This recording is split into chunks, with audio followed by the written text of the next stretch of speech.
Congratulations, your visa has been approved. Sobra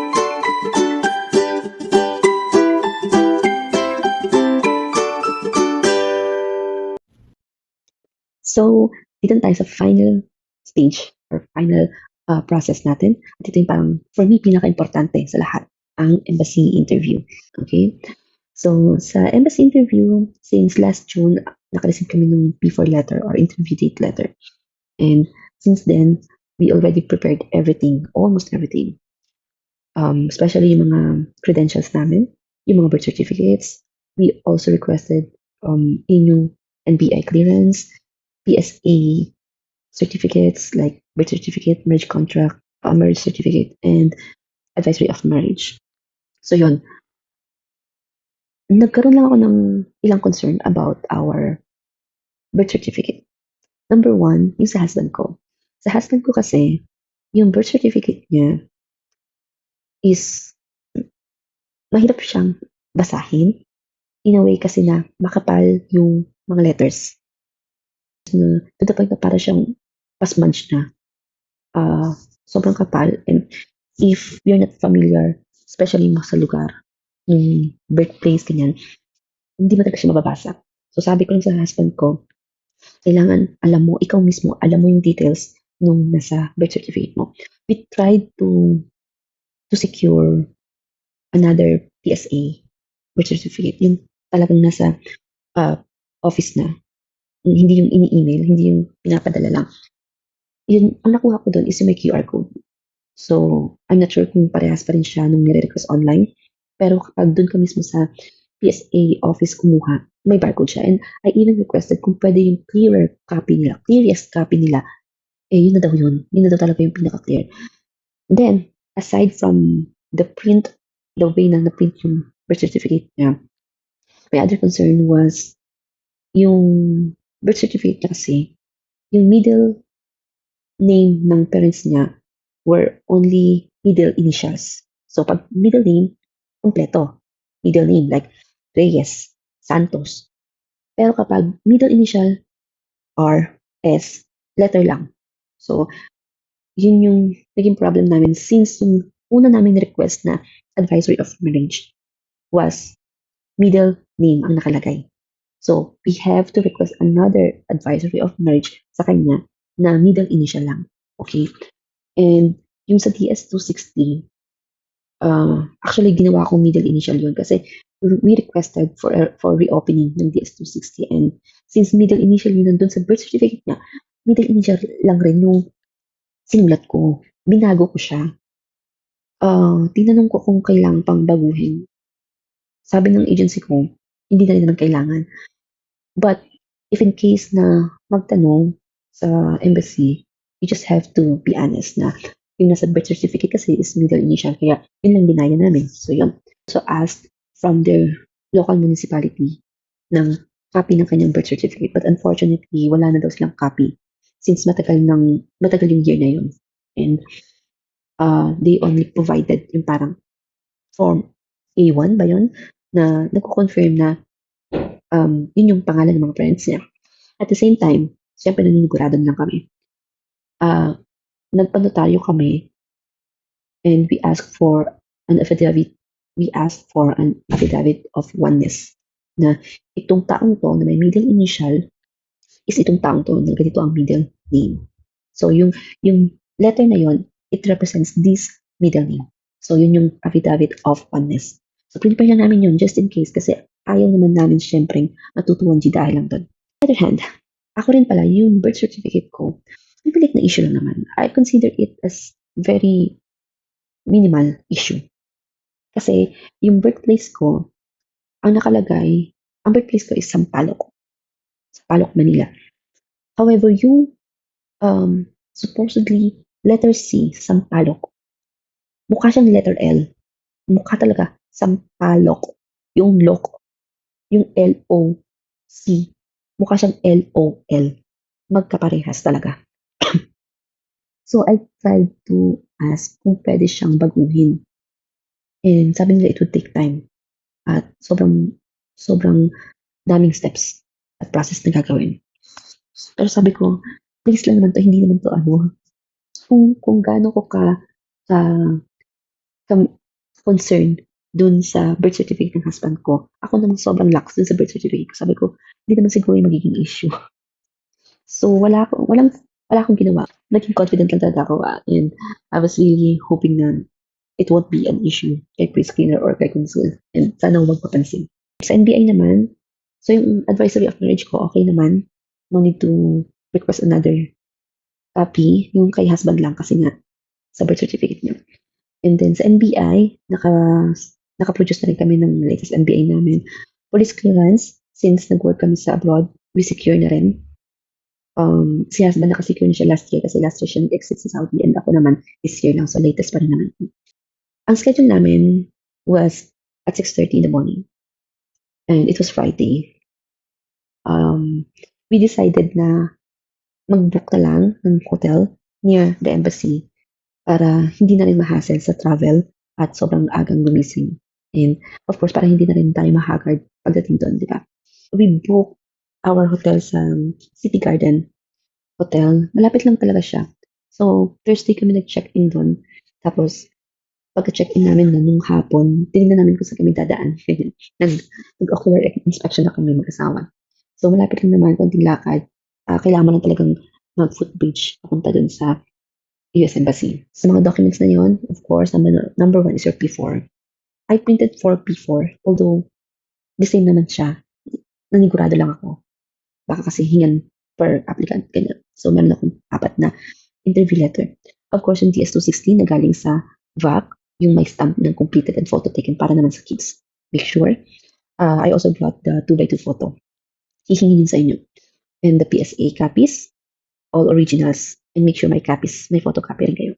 NBI, make sure na buo pa yung NBI mo. Kung hindi naman, wala namang problema. Basta dapat yung dalawang may picture, ma-present mo yun. And police clearance if you worked abroad. Okay? So, sa ating mga RNs naman, they will ask you for additional documents such as your original visa screen. So, ang original visa screen ko, yun pa talaga yung medyo malaking paper na may picture mo. However, yung mga latest na visa screen, I think may QR code na lang sila.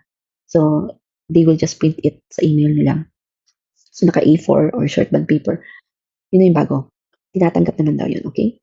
And then, your NCLEX pass letter, nurses, yung napiprint natin sa online, NCLEX, NY pass letter, or quick result, okay? So, either of these, tinatanggap nila. Just make sure na updated yung license mo, okay? And of course, your job offer or employment contract na latest. And nandun yung all details, especially your hourly rate. Okay. So, pagdating namin doon, dumating kami doon mga 6 o'clock. Mahaba ng pila. So, different lines yan. EB3, EB1, ganyan. So, yung pinapila lang sa EB3, yung may appointment ng 6:30. Yung ibang appointment time, hindi pa sila pwedeng pumila. So, around magsi-6:30, napasok na kami. Ang unang station doon, hahanapin yung DS-260 and your passport. Tapos, kailangan yung mga documents nyo, walang staple wires, hindi siya naka-staple. Yung mga paper clip, it's okay. Pero staples, kailangan mong tanggalin. Okay? I just brought 2 binders. Yung isang binder, yun yung mga immediate documents. Tapos yung isang binder, nandun yung mga photocopies and supporting copies or supporting documents namin. Like yung mga employment contract namin previously. Tapos, yun. Basta yung ibang hindi naman sa masyadong essential na documents nandun. So, around 6:30, nakapasok kami sa mismong building sa loob na mismo.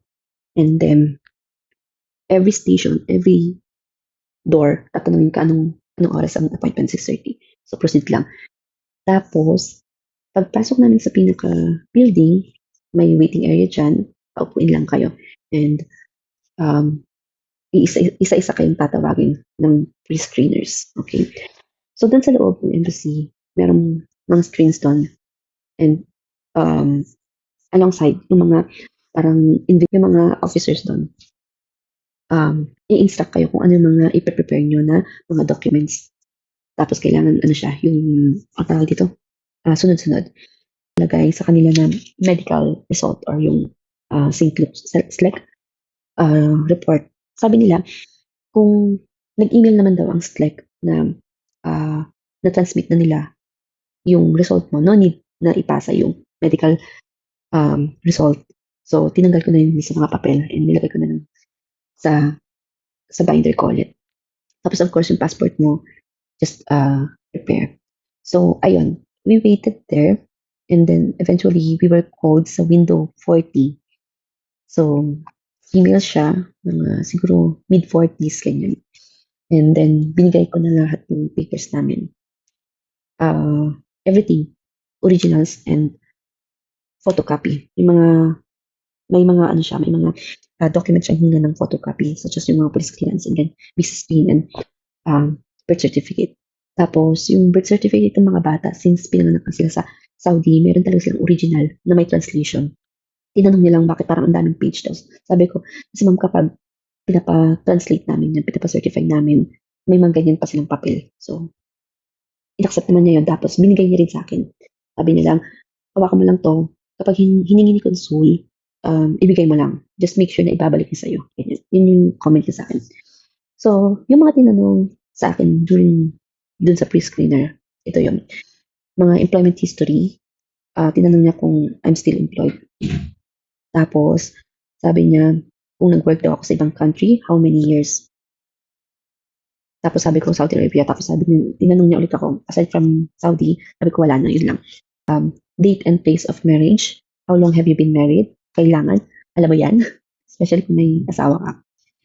Tapos, is there any other marriage aside from this? Wala naman. Is this your first marriage? Wala naman. Tapos, kinonfirm na lang yung date and place of birth ng mga bata. Tapos, yung name ng parents ko, the same nung nasa birth certificate ko. Current address, and how did you learn about your petitioner? And how long have you been with your petitioner? So, inano ko siya since kailan talaga ako nag-apply sa petitioner ko. And then, another question na sa akin was, how long is your contract with your employer or your petitioner? Ang sinabi ko sa kanya is 2 years at yung total hours ko na i-comply and i-complete with my agency. The same lang yun. Tapos sinanong niya kung saan state ako mag-work. Sinabi ko yung state and yung pinaka-hospital. Tapos, of course, yung salary rate. Although, hindi lang yun yung inano ko, minemorize ko. Minemorize ko rin even yung mga night differential, kung on-call ka, kung may mga holidays, magkano ang increase, kaya minemorize ko rin yun, guys. Tapos, after nun, ayun, sabi niya, sige, tabagin mo yung husband mo kasi pinaupo mo niya yun eh. Sabay-sabay kami pumila, pero nung sabi niya, ilan ang dependent, ganyan, sige, paupo mo muna. Nung natapos na ako, pinatawag niya si husband. Akala ko, nung una, si husband lang. Kasi umupo na ako kasama yung mga anak ko. Nung nasa harap na si husband, sabi niya, tawagin mo yung asawa mo. So, pumunta ulit ako dun sa window. Kami dalawa ang umarap sa kanya. Si husband, ang tinanong sa kanya, full name niya and birthday. Tapos yung parents name niya. Ito na. Sa parents name niya, nagpakil na naman siya. Kasi sabi ko sa kanya, ang practice namin, kung ano yung nasa birth certificate mo, yun lang sabihin mo. So, since middle initial lang nasa birth certificate mo, middle initial lang ang banggitin mo sa kanya. So, hindi ko alam kung saan na nalito si pre-screener kasi sabi niya, wait, gumanon siya sa husband ko. So, ang name ng father mo is ganyan at name ng mother mo is ganyan. So, nag-guess lang siya. Okay, gumanon naman siya. Ayun, so, medyo gusto ko siyang anuhin nun eh, sikuhin eh. Kasi nag-practice na kami. Pero goods naman, na nabawi naman niya kaagad. Tapos, of course, employment history niya since nagtrabaho rin siya sa Saudi. Tapos, current address and any marriages aside doon. So, mabilis lang yung mga questions sa kanya. And, yun, natapos na ng job sa kanya. But because merong technical issue and problem during that time, we have to wait for several minutes. Or, I think it took us 45 minutes, ganyan. So, upo lang kami dun sa waiting area. before 8 a.m., tinawag ulit kami, the same pre-screener or the same window. Tapos, si pre-screener, in-explain niya kasi na may mga system glitch na daw and we have to sign dun sa waiver. So, pinasign lang, actually, hindi siya pinasign. Pinabasa sa amin and sulat lang sa amin yung full name namin and yung date. Ganyan. Tapos, after sa kanya, pinaproceed na kami doon sa interview area. So, doon na yung mga consul. Siguro mga 15 minutes, tinawag na kami. Malakas doon kasi naka-mic yung mga pre-screener at consul. So, tatawagin yung name mo and like, applicant, Diane, with your family at window, ganyan. Or consul, ganyan. So, tinawag kami kay consul number 70. So, ano siya, mga mid-30s, male. Hindi siya as in mukhang pure American. Mas mukha siyang Turkish, ganyan. Mas mukha siyang Lebanese, mga ganun. Pero sobrang cool ng aura niya. And approachable rin naman yung ano niya, yung behavior niya. Sobrang calm and smiling face rin si sir. So, he greeted us, ganyan-ganyan. And then, we gave our passport and DS-260. And then, yung papel na sinulatan namin ng name and date kay pre-screener, binigay niya rin sa amin, pinabasa niya sa amin, and doon namin sinign. Ako yung nag-sign sa kids ko, tapos si husband pinasign niya rin. And lahat kaming apat, pumunta sa window niya. Tapos, ayun, kailangan mo lang swear, para kang nasa court, diba? So, with your right hand, tapos nag-finger scan lang kami. Left hand yung sa akin. Na-notice ko yun, left hand sa akin. Tapos kay husband, right hand. Nung una, gusto kong questionin. Sabi ko, gusto ko sanang i-confirm kay consul. Gusto na-realize ko, okay naman. Parang hindi naman mali yung ginawa ko. Kasi left hand talaga sabi niya sa akin. So, yun. Tapos, yung mga kids, hinanap niya lang. So, tinignan niya yung passport, where is, ganito, tinaas lang namin yung mga kids namin. Ang tanong sa kanila is, when is your birthday? How old are you? Ganyan. Nakasagot naman sila. And, siguro yun yung perks kapag kasama mo yung mga kids. Kasi parang, ewan ko kay Consul, medyo appealing kapag may kids. And, parang magaan siya kausap kapag may kasama kang kids sa kanya. Ganun. And, ayun, tinignan niya lang yung passport and tinanong niya rin kung ito ba yung first passport nila. Sabi ko, hindi, nakapag-renew na kami ng mga passport nila. So, yun. Tinanong niya yung birthday and full name nila. After yun, pinaupo yung mga dependents ko. Ako lang naiwan dun sa window. I'm not sure pero sa lahat na nakita kong nauna sa amin, ako lang or kami lang yung pinaupo yung mga dependent na hindi sabay-sabay kasi maririnig mo talaga per window kasi naka-mic sila eh.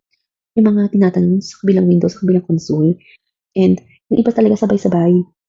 Lahat sila nakaharap sa console. Although hindi naman nagtilikot or hindi naman fast yung mga ko, pinaupo niya. I think it's a simple gesture na, okay, it's okay na paupuin mo muna kasi wala na talaga siyang itatanong sa mga bata. So, umupo lang muna sila dun sa side. Tapos, ito na yung mga tanong niya sa akin. Of course, yung full name ko and birthday, who's my petitioner, yung employment history ko, kung saan ako nag-work, and how many years. Medyo nag-backfill ako dito kasi yung last question is parang, where did you work? So, sinabi ko yung last ko sa Jeddah. Tapos, tinanong niya kasi how many years, yun yung follow-up question niya, how many years. So, ang sinabi ko lang, yung years ko lang sa Jeddah, na supposedly, i-answer ko rin sana yung Riyadh. Ganun. Tapos, guys, i-add ko lang dun sa, during the pre-screener, tinanong ako ni pre-screener how many years rin yung husband ko nag-work sa Saudi. At first, sinabi ko, parang 11 years. Tama ba? 11 years. Tapos, while check niya yung documents, nagka-count ako. Nagdudok sa counter. Tapos, kinurek ko naman sarili ko. Sabi ko, ma'am, sorry. It's, instead of 11 nga, 12 years pala yung total niya. Ganyan. Kasi, yes, last year sila nag-exit. So, kinurek ko yung sarili ko. Tapos, yun yung addition, yung follow-up question niya, how many years? So, ang sinabi ko is 9 years lang. Total years ko sa Saudi was 14. Tapos, hindi ko siya kinorek. Hinaya ko lang na 9 years, ganyan. And, um, sabi niya, wala naman siya naging issue dun. Tapos, sabi niya, are you going to be deployed na daw sa hospital? Sabi ko, yes. I'll be working at ganito, na located. Nilagay ko yung complete name ng hospital and complete address niya. Tapos, ito na, yung mga pang Miss Universe na question niya. Sabi niya, ano magiging role mo as a nurse? So, syempre, may bala tayo dyan. Before niyan, talagang kumuha lang ako ng ibang mga job description ng nurse sa Google. Yun. I-memorize ko lang yun. Yung mga documentation, monitoring, administration ng medication, yung mga ano lang talaga, basic na role ng nurse. Tapos, um, nabanggit ko kasi yung special area kung saan ako mag-work. So, tinanong niya sa akin kung are you going to be working with the same specialty or special area dun sa US. Sabi ko, yes. Tapos, sabi niya, how's like to be a nurse? Gumanon siya sa akin. Sabi ko, hindi ko to masyadong, although alam ko na may possibility na pwede niya itanong yung mga ganyan. Hindi ko inakala na magagamit ko siya. Pero syempre, of course, ano pa rin tayo, prepared pa rin tayo. So sabi niya, how it's like to be a nurse? I kept my answer short, but yung talagang mai-impress siya. Sabi ko lang, it's very hard and difficult profession, but at the same time, it's rewarding and fulfilling na, di ba, na you'll be able to be a part ng recovery ng patient mo. And once they are discharged, parang achievement mo na yon na ma-discharge mo sila. So, sabi niya nga daw, napaka-fulfilling talaga and parang ironic na you are able to take care of someone aside from your family. Parang ganun sinasabi niya na comment niya. So, ayun. Alam ko may mga further question pa siya. Tapos, another question niya is, where did you graduate? Ganyan. Another question is, where did you graduate? Tapos sinabi ko yung school ko. At first, parang sabi niya, first time niya marinig yung school ko. Tapos, do you have a degree? Sabi ko, yes. I have a degree in nursing. Any other marriages? Tinanong niya like, kung any other marriages? Is this your first marriage? Ganyan. Tapos, ito na. Ito yung pinaka-kinabahan akong tanong niya. Kasi meron siyang tinanong sa akin regarding one person. Sabi niya, is there any chance you'd know this person? And the panic is real talaga. Alam kong narinig ko na yung name na yun, but I'm really not sure kung saan. So, ang sinabi ko lang, I'm really not sure, but I think he's part of the HR department. What I know is this person who signed my job contract. Inano ko lang talaga. Sinabi ko yung name na nasa job contract ko. Tapos medyo nagtagal siya. Ang dami niyang kiniklik dun sa screen niya. And I was even searching dun sa copy ko kung nakita ko na yung name na yun. Then eventually sabi niya, anyways, we're just checking kung mga legit ba yung mga tao na nakakausap na parang ganun. And by the way, siya yung CEO. CEO nito. CEO ng agency ko. So sabi ko, okay. Tapos, I was very vocal sa kanya. Ninervyos ako. Honestly, I didn't had the chance na i-review yan. So, parang wala naman sa kanya. Pero yun, sinabi niya na, he's the CEO of this agency. Ganyan. Okay. Tapos, medyo humupa na yung nervyos ko. Nagtanong na naman siya, how much is your salary? Piniflip niya yung job contract ko. Tapos, sinabi ko, how much is my rate? And then, he kept on flipping the pages. Parang hindi niya makita. Tapos, inano ko lang siya. Sabi ko sa kanya, about my salary, you can find it in the second to the last page of my contract. Ginaid ko siya. I think it was my chance na it was my chance to pull myself from kahihiyan. Kasi, that's actually an opportunity for me na sabihin na, alam mo yung contract ko, kabisado ko yung contract ko, and I'm guiding you where to find it. So, finally, nakita niya yung salary rate ko, and nag-comment lang siya na we're just checking para in the future, alam namin na hindi kayo na-abuse. And if that's the case, we urge you to file a case or complain sa parang Department of Labor nila, ganyan-ganyan. So, yun yung naging comment niya. Tapos, si husband, actually, hindi na siya tinanong, hindi na siya pinatayo dun sa upuan niya. Nandun lang sila naghihintay. So, yung mga side comment lang ni Consul about me and about us, nasabi niya lang na, it's really nice, you have a healthy family. So, hindi ko alam kung ano yung healthy sa kanya. Baka, literally healthy. Tapos sabi niya, nag-comment siya about my kids. Sabi niya, since born nga sila sa Saudi Arabia, outside the Philippines, sabi niya, your kids' visa will be delayed for quite some time nga because they were born outside the Philippines. So, I just said yes. Parang tumangon ako sa kanya. Tapos, yun, sabi niya about nursing, it's really hard taking care of others but beside your family. And all throughout, he kept smiling. He was very polite, very calm. Even alam kong off guard ako dun sa question na about sa person na yun. And then, he gathered my documents, my original visa screen, DS-260, certificate. I know, birth certificate was with me. And binalik niya sa akin yun. Tapos, pagkabalik niya sa akin, nag-smile siya. Sabi niya, okay, congratulations for visa. Sobrang gusto kong maiyak. Pero alam ko, tili-eyed na ako sa kanya. And I was, thank you. I was really, grabe yung pag-ano ko sa kanya. Yung tingin ko sa kanya, sabi ko sa kanya, thank you. Ganito talaga yung boses ko. Tapos, I was gathering documents ko dun sa counter. Sabi ko sa kanya, thank you. And God bless you. Ko siya. Lumapit na ako dun sa dependent ko kasi nakaupo sila. And inaayos ko yung papers ko. Sabi ng husband ko kasi nakita niya ako na parang blunt affect. Ano? Ano? Please approve na tayo, T. Grabe talaga. Sobrang. Alam mo yung para ka talaga nabalutan ng tinig nung sinabi niya na, okay, your visa has been approved. Alam ko, kahit hindi ko pa nakikita yung visa namin, alam ko na proof na yun. And alam ko, si Lord na bahala the rest ng process na to. And yun, sobrang grateful. Sobrang saya lang talaga ng araw na yun.